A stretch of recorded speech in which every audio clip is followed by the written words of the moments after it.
boa noite. Boa noite. As vendas do comércio caem pelo segundo mês seguido. Entre as causas, inflação alta e queda na renda das famílias. Um estudo revela que 6 em cada 10 servidores federais testemunharam atos de corrupção. Morre aos 64 anos a jornalista e colunista apaixonada por política, Cristiana Lobo. E tem umas histórias bacanas dos bastidores para contar, que é o que o povo gosta de ouvir, é o tal do cafezinho. O cantor e compositor Gilberto Gil é eleito para a Academia Brasileira de Letras. Em meio minuto, no Jornal Nacional. Uma pesquisa revelou que mais da metade dos servidores públicos federais já presenciou algum tipo de corrupção dentro das repartições. O Banco Mundial entrevistou mais de 20 mil servidores públicos federais em todos os ministérios e nos órgãos públicos nos estados. Eles responderam de forma anônima e 60% deles disseram que já testemunharam atos antiéticos ou de corrupção ao longo da carreira. Entre os mais frequentes estão o uso do cargo para ajudar amigos ou parentes ou servidor beneficiado por ligação com políticos ou autoridades. 20% dos entrevistados disseram já ter observado algum colega aceitar dinheiro ou presentes de particulares. E 18% viram outro servidor favorecer pessoas e empresas em compras ou contratações públicas. 1/3 dos servidores entrevistados revelou que nos últimos 3 anos sofreu pressão no ambiente de trabalho para cometer atos antiéticos. A tentativa, na maior parte dos casos, partiu dos chefes ou de outros colegas de trabalho para que o servidor afrouxasse regras ou ignorasse e fizesse vista grossa para as irregularidades. A pesquisa constatou que, durante a pandemia, a maioria dos servidores percebeu aumento nas práticas antiéticas no serviço público federal. O Estatuto do Servidor Público diz que é obrigação do funcionário público denunciar situações como essas.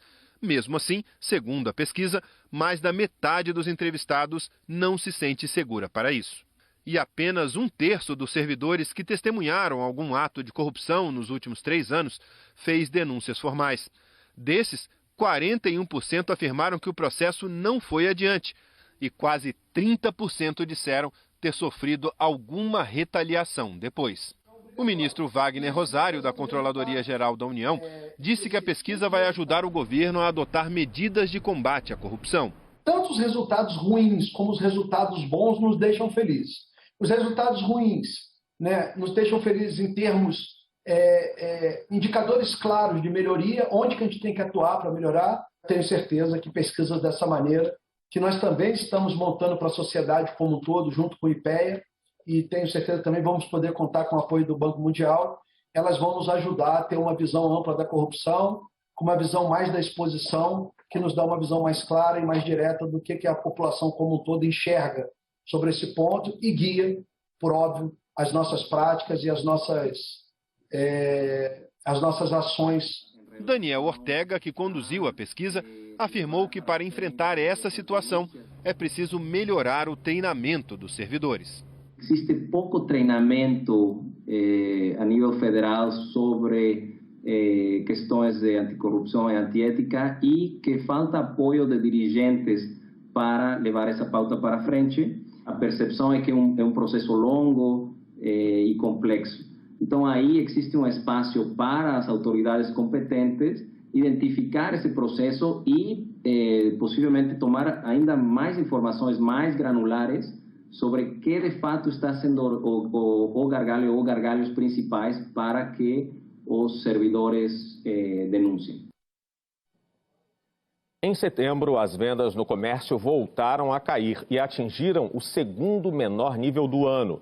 Com a inflação, o maior impacto vem dos supermercados.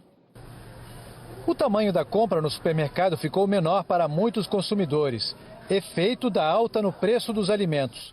Tudo que entra no carrinho da Tainá é resultado de escolhas feitas com critério para não comprometer o bolso. O carrinho não está super cheio, mas a conta está mais alta. Segundo o IBGE, as vendas nos hipermercados e supermercados caíram 1,5% em setembro, em comparação com agosto. Como o setor tem grande participação na economia, teve a maior influência no resultado negativo do comércio varejista como um todo, que encolheu 1,3%. Entre as 8 atividades pesquisadas, 6 tiveram taxas negativas. As maiores quedas foram na venda de equipamentos e material para escritório, móveis e eletrodomésticos e combustíveis e lubrificantes. O volume de vendas no varejo passou por uma espécie de montanha-russa durante a pandemia. Atingiu um recorde em novembro do ano passado, depois caiu novamente. Em setembro, teve o segundo nível mais baixo de 2021. Diante da crise, as famílias estão mais cautelosas e o orçamento doméstico passou a ter outros gastos com a reabertura da economia. Mas o principal motivo apontado pelos economistas para a queda nas vendas é a inflação. Comida, conta de luz, combustíveis, quase tudo ficou mais caro. O problema é que você acaba vendendo menos quantidades, né? E se vende menos porque as pessoas estão estranguladas, elas estão com um salário menor, porque a inflação está alta, e estão com menos capacidade de tomar dívida, porque você tem menos renda. Então, aparentemente, a inflação está fazendo um estrago. Supermercados estão adotando estratégias para evitar uma perda maior nas vendas. Os supermercados estão negociando muito com os fornecedores para que haja um menor repasse possível para o bolso do consumidor. Esses aumentos são significativos e num momento como esse, qualquer esforço, qualquer centavo vale a pena. Eu perdi muito poder de compra, né? Nesse último ano para cá, a coisa ficou muito pesada. Eu acho que a alimentação hoje é um dos fatores mais pesados para mim. Representantes de setores da economia que mais empregam foram hoje ao Palácio do Planalto pedir a renovação da desoneração da folha de pagamento. O presidente Jair Bolsonaro afirmou que apoia a prorrogação por mais 2 anos. A reunião durou cerca de 1 hora. Além do presidente Bolsonaro, estavam os ministros da Economia, Paulo Guedes, e da Agricultura, Tereza Cristina, e representantes de 7 setores. Os empresários reforçaram a importância da prorrogação da desoneração da folha de pagamento e pediram para o presidente não vetar a medida caso seja aprovada pelo Congresso Nacional. Essa foi a conversa que tivemos com o governo, mostrar que fazer a manutenção da desoneração vai manter empregos e não vai impactar a inflação dos alimentos. E é isso que nós estamos buscando, esperamos que o Congresso seja sensível a isso. Nós mostramos que setores como o meu vão poder contratar 20 mil, 30 mil pessoas. Aqui só na mesa de rodada, nesses 7 setores que representam os 17 que estão na política de desoneração, já se colocou aí mais de 200 mil empregos que podem ser criados no próximo ano e não perder empregos. Se nós não tivermos a continuidade da desoneração, a nossa previsão é de demissão nos setores de tecnologia da informação e telecomunicações em torno de 490 mil trabalhadores. Isso é muito sério. Se houver a desoneração, nós podemos continuar com o plano de crescimento, com o plano de contratações. Então, no nosso setor, eu acredito que a gente deve, no próximo ano, aumentar em algo entre 80 a 100 mil empregos novos e não perder ninguém. A desoneração permite que as empresas substituam a contribuição previdenciária de 20% sobre o salário dos empregados por uma alíquota de 1 a 4,5% sobre a receita bruta. Hoje, 17 setores podem aderir a esse modelo, entre eles as indústrias têxtil, de calçados, proteína animal e de máquinas e equipamentos, a construção civil, comunicação e transporte rodoviário. São setores que mais empregam no país, 6 milhões de trabalhadores. A desoneração está prevista para acabar em dezembro deste ano. Logo após o encontro com os empresários, o presidente Jair Bolsonaro discursou e disse que a desoneração será sim prorrogada por 2 anos até 2023. Um projeto em discussão na Comissão de Constituição e Justiça da Câmara propõe que a desoneração seja mantida até o fim de 2026. Ontem, o relator, deputado Marcelo Freitas, do PSL, apresentou parecer favorável à proposta na CCJ. Marcelo Freitas espera votar o relatório na comissão na próxima quarta-feira de maneira conclusiva. Assim, o texto não precisaria passar pelo plenário da Câmara, seguiria direto para o Senado. Morreu aos 85 anos o último presidente branco da África do Sul, Frederic de Klerk. O legado de Frederic de Klerk é importante e controverso. Como político do Partido Nacional, participou do regime de segregação social que virou política de Estado em 1948. Por mais de 40 anos, o governo sul-africano registrou cidadãos de acordo com a cor da pele. Os brancos eram vistos como superiores, os negros perderam direitos, propriedades, dignidade. Ao se tornar presidente em 1989, de Klerk surpreendeu o mundo. Ele começou a desmontar o regime segregador. Mandou libertar o prisioneiro político Nelson Mandela e colocou a África do Sul no caminho da democracia. De Klerk foi o último presidente branco da África do Sul. Entregou o cargo para Nelson Mandela, eleito em 1994, na primeira votação em que todos os cidadãos puderam participar. Um ano antes, o Prêmio Nobel da Paz foi para os dois ex-inimigos políticos que trabalharam juntos para reconciliar o país. Horas depois do anúncio da morte do ex-presidente, a família divulgou um vídeo que de Klerk tinha deixado gravado. Faço questão de pedir desculpas pela dor profunda e pela indignidade que o regime de segregação racial impôs aos negros. A seguir, os números da pandemia no Brasil. Gilberto Gil é eleito para a Academia Brasileira de Letras. A Chapecoense é a primeira equipe rebaixada da Série A do Campeonato Brasileiro. Com a vitória do Santos ontem sobre o Bragantino, o time de Chapecó não tem mais chances de sair da zona de rebaixamento e vai disputar a Série B no ano que vem. E daqui a pouco, depois de Um Lugar ao Sol, a Globo transmite Brasil e Colômbia pelas eliminatórias da Copa. Vamos lá para São Paulo. Eric Faria tem as informações da partida para a gente. Boa noite, Eric. Oi, Renata. Oi, Elter. Boa noite para vocês. Boa noite para todo mundo. A seleção já está aqui na Arena do Corinthians. A gente tem imagens para mostrar para vocês da chegada da comissão técnica e dos jogadores também. Bom, o Brasil vencendo a Colômbia daqui a pouquinho já estará classificado para a Copa do Catar com toda essa antecedência. Até aqui a campanha é muito boa, 11 jogos, 10 vitórias e apenas um empate. Para enfrentar a Colômbia, o técnico Tite tem todos os jogadores à disposição, Neymar, Rafinha, Gabriel Jesus. E uma curiosidade, para a Copa da Rússia, a vaga também foi conquistada aqui na Arena do Corinthians, ou seja, se a história se repetir, a seleção já pode comprar a passagem e reservar o hotel no Catar. Boa noite, pessoal. Boa noite, Eric. Obrigada. Obrigado, Eric. Boa noite. E a Globo anunciou hoje as marcas que vão patrocinar as transmissões de futebol no ano que vem na TV Globo. Pela primeira vez, serão 7 parceiros comerciais em vez de 6. Em 2022, o futebol nacional na TV Globo vai ser um oferecimento Chevrolet, Grupo Petrópolis, Ipera-Pharma, Vivo, Itaú, Sportingbet e Amazon.com.br. Empresas e marcas que confiam na paixão dos brasileiros pelo esporte e na qualidade das transmissões da Globo. O cantor e compositor Gilberto Gil foi eleito para ocupar a cadeira 20 da Academia Brasileira de Letras. A expressão é serena como costuma ser há quase 80 anos. A vida que as décadas apresentaram ao olhar de Gilberto Gil foi vista sempre com poesia, quase nunca com ansiedade. Mas o rosto revelou alegria ao se tornar o mais novo imortal da ABL. A comemoração foi entre amigos e a família. A Academia Brasileira de Letras ganha um novo sabor. Um sabor de poesia popular, de poesia ligada ao campo do entretenimento, do grande entretenimento popular. É uma novidade também nesse sentido. Não são só os poetas, enfim, classicamente considerados aqueles que escrevem poemas, publicam livros e etc.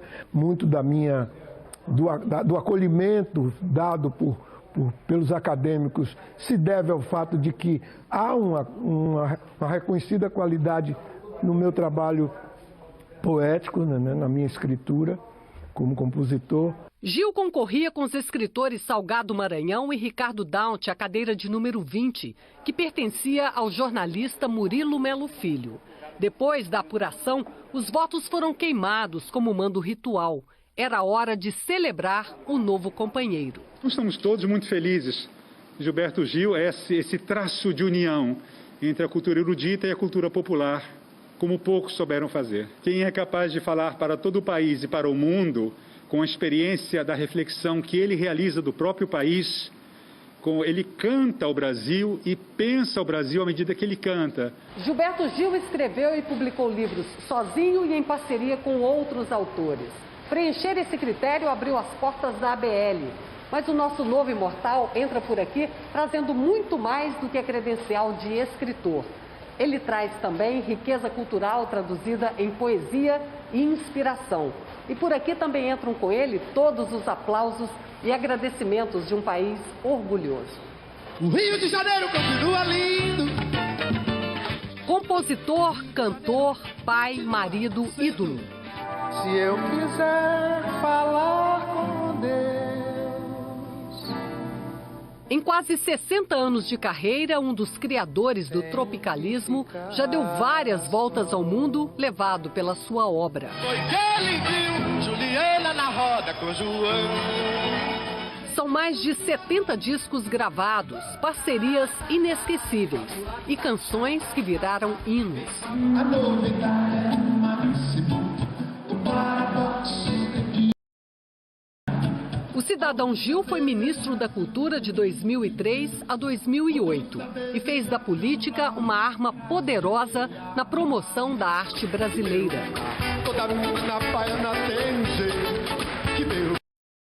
Agente cultural, por força do trabalho que faço, por força da representação que tenho. Essa palavra cultura, nesse sentido, do cultivo da qualidade humana, enfim, da humanidade em cada um de nós, isso é um interesse que eu sempre tive, né? Um dos nomes mais importantes e premiados da música brasileira, Gilberto Gil é incansável na valorização da cultura afro.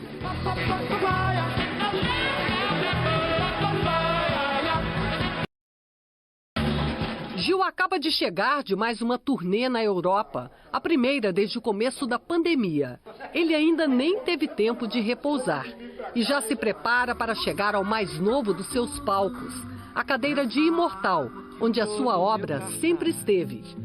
Eu tenho uma canção que eu poderei cantar, uma canção antiga, que diz assim: eu sou uma figura de retórica, eu sou a frase de um discurso de paraninfia, da turma de bacharelandos da Universidade da Bahia. Se eu cantar essa música lá na academia, no chá das 5, o pessoal vai ficar satisfeito. Eu acho que você vai atrair chá das 5. O Fábio Turci traz agora os números da pandemia e também da vacinação reunidos pelo consórcio de veículos de imprensa. Boa noite, Turci. Boa noite, Elter, Renata. Boa noite para todos. Nas últimas 24 horas, o Brasil registrou 243 mortes por Covid. O total chegou a 610.323. Foram 15.144 novos casos de ontem para hoje. Desde o começo da pandemia, 21.926.526. A média de casos é de 11.421 por dia, menos 1%, o que significa estabilidade. E a média de mortes de 230 por dia, queda de 30%. 4 estados registraram alta na média de mortes, 9 estão em estabilidade e em queda são 13 estados e o Distrito Federal. Agora a vacinação. Nas últimas 24 horas, 228.513 pessoas receberam a primeira dose, 920.864 a segunda ou a dose única e 336.123 a de reforço. Total de hoje, quase 1,5 milhão de doses. Até agora, mais de 156 milhões de pessoas receberam a primeira dose, o equivalente a 73,43% da população. Mais de 123 milhões estão completamente vacinadas, 57,85%, e mais de 11 milhões tomaram a dose de reforço, 5,32%. No mapa em verde escuro, os estados mais adiantados na vacinação completa. Mais informações em g1.com.br/coronavírus. Renata, Elter. Obrigada, Turci. A seguir, as homenagens à jornalista e colunista de política Cristiana Lobo. O Brasil perdeu hoje uma das mais importantes e influentes jornalistas de política do país. Cristiana Lobo tinha 64 anos e foi lembrada com imenso carinho por colegas, artistas e políticos de todas as tendências. Cristiana Lobo completou uma carreira de mais de 40 anos de jornalismo. Sabia mesclar o tom duro e incisivo com humor irônico nos textos, nos comentários, nas entrevistas. Uma incansável repórter em busca da notícia desde os tempos de jornal impresso. A gente ficava telefonando para as pessoas, conversando. Eu ia para o Congresso todo dia, circulava pelo Palácio do Planalto, como eu faço hoje, até hoje. Vou ao Congresso, vou ao Palácio, vou às cerimônias no Executivo, no Legislativo, no Judiciário e conversando com as pessoas para obter notícias. Ela nasceu em Goiânia. Ainda na faculdade, começou cobrindo a política do Estado até se mudar para Brasília. No jornal O Globo, acompanhou os Ministérios da Saúde e da Educação e trabalhou na coluna Panorama Político. Depois de 13 anos, foi para o jornal O Estado de São Paulo, onde assumiu a coluna política. Aí veio a transição do impresso para a televisão. Vamos falar de reforma ministerial, que é um assunto que anima muito os políticos. A estreia de Cristiana Lobo foi na Globo News, em 1997. Era parte do time de comentaristas do Jornal das 10. Analisava os principais fatos da política e os bastidores do poder. Ele poderá mexer. Provavelmente ele vai manter 2 e 1 fica ali ainda sob avaliação. Logo parecia uma veterana nas entradas ao vivo. E o tempo foi revelando uma Cristiana Lobo multimídia. Sua densidade jornalística estava no blog Os Bastidores da Política do G1 e no formato inovador em Fatos e Versões, programa da Globo News. Ao lado de jornalistas convidados, Cristiana passava a limpo os fatos da semana e projetava os da semana seguinte. No quadro Papo no Cafezinho, uma referência a conversas no café do Congresso, onde políticos transitam e a informação circula sem reservas, Cristiana revelava as versões dos fatos em Brasília. A gente faz tudo para o programa ser o mais quente possível. A gente abre mão do sábado, abre mão do que for para o programa sair bem quente. E tem umas histórias bacanas dos bastidores para contar, que é o que o povo gosta de ouvir, é o tal do cafezinho. Cristiana Lobo também foi uma das meninas do Jô, quadro do programa de Jô Soares, que reunia jornalistas para debater a política nacional. Ela tinha um sorriso de Mona Lisa, que ela tinha uma coisa assim, tão bonita, tão assertiva, sabe, serena, sempre de uma calma, e de uma maneira de falar muito maravilhosa, e passava uma simpatia. Ela passava comigo uma coisa de fraterna. Este era um dos lugares preferidos de Cristiana Lobo, o Salão Verde da Câmara dos Deputados, onde, em dias de efervescência política, a informação circula como um raio. Aqui era possível ver o bastidor da notícia, a destreza com que Cristiana distribuía simpatia, contava causos com fina ironia, apurava os fatos, conversando informalmente com as fontes e corria para a frente da câmera para informar os telespectadores em primeira mão. As jornalistas, sem papas na língua, tinham um jeito peculiar de criticar, denunciar e cobrar as autoridades. Era respeitada entre os políticos. Ministros, governadores de diferentes partidos, senadores, deputados federais e prefeitos lamentaram a morte da jornalista. O presidente da Câmara, Arthur Lira, do Progressistas, falou sobre Cristiana Lobo. Quando da minha chegada em Brasília em 2011, eu já fui acolhido pela Cristiana, batíamos papo semanalmente. É uma perda, infelizmente, muito nova e todos nós lamentamos.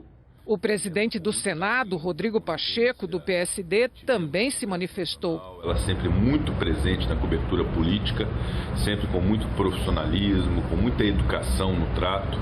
Portanto, é uma grande perda para o jornalismo e para o Brasil. O presidente do Tribunal Superior Eleitoral, ministro Luiz Roberto Barroso, lamentou a morte de Cristiana na sessão de hoje. Uma jornalista extremamente séria, corajosa, independente, sempre elegante e, portanto, em meu nome, e estou certo que em nome dos integrantes do Tribunal Superior Eleitoral, nós gostaríamos de mandar a nossa mensagem de solidariedade a toda a família, a todos os colegas, ao viúvo Murilo Lobo, e todos guardaremos na memória a atuação de uma grande profissional que honrou o jornalismo independente brasileiro. À tarde, o presidente do Supremo Tribunal Federal, ministro Luiz Fux, abriu a sessão com uma homenagem à jornalista. Todos hão de lembrar que ela cobria os atos desta corte e cobria com muita excelência a política brasileira, sempre com muita distinção, com zelo, com informação. O vice-presidente Hamilton Mourão também se manifestou. Disse em rede social que, além de profissional séria e competente, era extraordinária figura humana e desejou condolências à família. O ex-presidente e ex-senador José Sarney lembrou os primeiros anos de Cristiana Lobo na cobertura política em Brasília. Quando ela chegou novinha, estreando, eu já era senador há muitos anos e ela estabeleceu uma relação de confiança, uma relação de respeito, uma relação de amizade e, ao mesmo tempo, de simpatia e de inspirar confiança na gente. O ex-presidente Lula disse numa rede social: meus sentimentos à família, amigos e amigas da jornalista Cristiana Lobo. Que Deus lhes dê forças neste momento tão triste.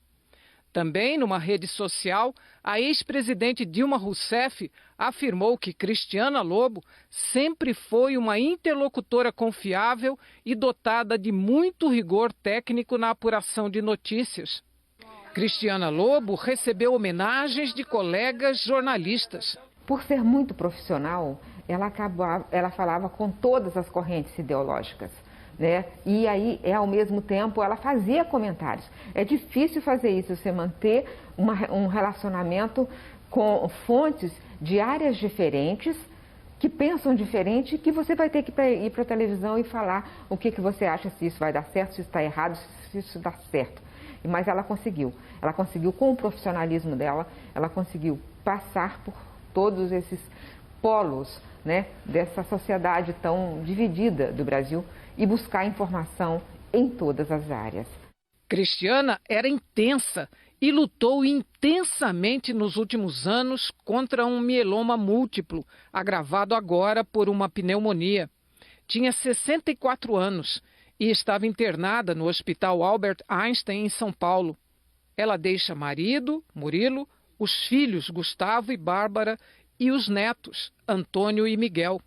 No fim de 2019, a filha de Cristiana Lobo contou na Globo News que tinha uma mãe jornalista desde sempre. Eu cresci num ambiente de jornalismo 24 horas. A gente aprendeu, eu e meu irmão aprendemos que é isso desde cedo. Ela é jornalista desde sempre. E eu posso garantir que ela é jornalista desde que eu sou criancinha. Eu estava saindo de casa, toca meu telefone. Foi no telefone da cozinha. Foi no telefone da cozinha.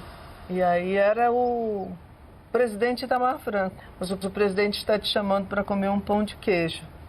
Falei, mas eu estou indo viajar com a família inteira. Entra no avião, aperta o cinto. Eu olhei e falei, eu não vou não. Eu vou sair, eu vou lá conversar com o presidente. Elegante e competente, Cristiana. O enterro vai ser nessa sexta-feira, em Brasília, restrito à família. Até amanhã. Até amanhã.